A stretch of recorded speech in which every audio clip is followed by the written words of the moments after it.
நண்பர்களே வணக்கம்.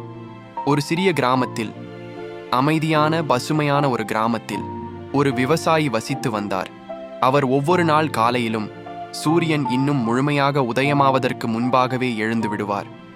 தோளில் ஒரு நீண்ட கயிறு, அதில் 2 மண் குடங்கள், ஒன்று முழுமையானது, மற்றொன்று கீழே ஒரு சிறிய துளை இருந்தது. கிணறு வீட்டிலிருந்து வெகு தொலைவில் இருந்தது. செல்லும் வழியில் 2 குடங்களும் நிறைந்திருக்கும். திரும்பி வரும்போது முழுமையான குடம் இன்னும் நிறைந்த நிலையிலேயே இருக்கும். ஆனால் துளையுள்ள குடத்தில் பாதிதான் தண்ணீர் இருக்கும். மீதியெல்லாம் வழியில் சொட்டி விழுந்துவிடும். நாட்கள், மாதங்கள், வருடங்கள் இப்படியே சென்றன. முழுமையான குடத்திற்கு தன்னை பற்றி ஒரு பெருமை. அது அடிக்கடி துளையுள்ள குடத்தை பார்த்தாயா, நான் எப்போதும் முழுமையாகவே இருக்கிறேன், நீயோ எதற்கும் உதவாதவனாக பாதி தண்ணீரை வீணாக்கி விவசாயியின் உழைப்பை பாதியாக்கி விடுகிறாய் என்று கிண்டல் செய்து கொண்டிருக்கும். துளை உள்ள குடம் ஒரு வார்த்தை கூட பேசாது. அமைதியாக தொங்கிக் கொண்டு வரும்.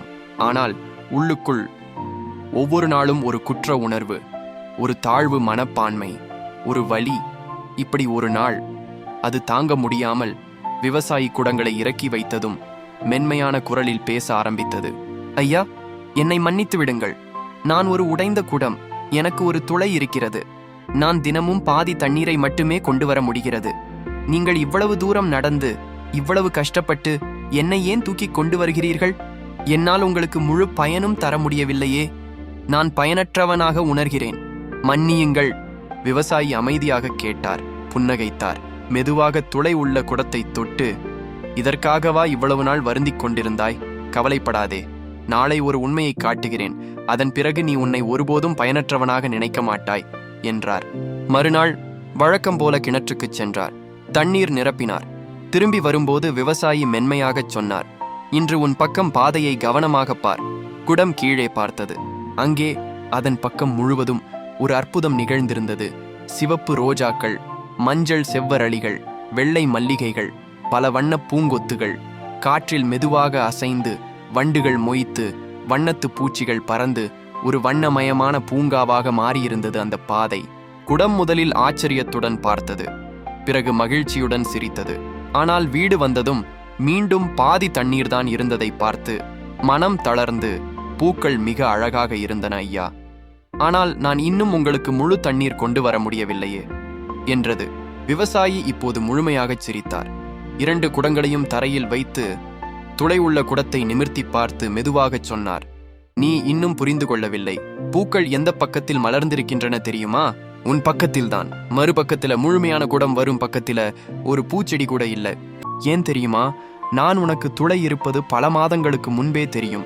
அதனால் நீ தண்ணீர் சொட்டும் இந்த பாதையில் ஒவ்வொரு நாளும் பூங்கொத்து விதைகளை விதைத்தேன்.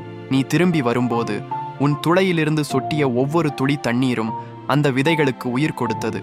இன்று இந்த பாதை முழுவதும் பூக்களால் நிரம்பியிருக்கிறது.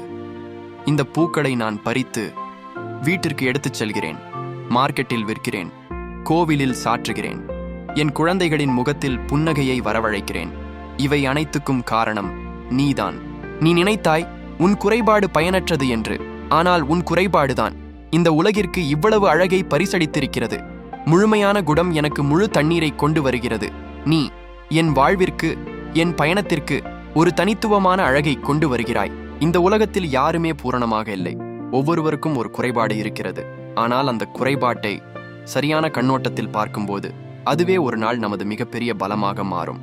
உன் துளை, உன் குறை ஒரு நாள் யாருடைய வாழ்விலோ பூக்களை மலரச் செய்யும், யாருடைய மனதிலோ மகிழ்ச்சியை உண்டாக்கும். எனவே உன்னை ஒருபோதும் குறைவாக நினைத்துக் கொள்ளாதே. நீ உன் வழியில் தனித்துவமானவன், முழுமையானவன். நன்றி. மீண்டும் சந்திப்போம். இந்த கதை உங்களுக்கு உத்வேகம் அளித்திருந்தால் ஒரு லைக் செய்யுங்கள். கமெண்டில் உங்கள் எண்ணங்களை பகிருங்கள். வணக்கம்.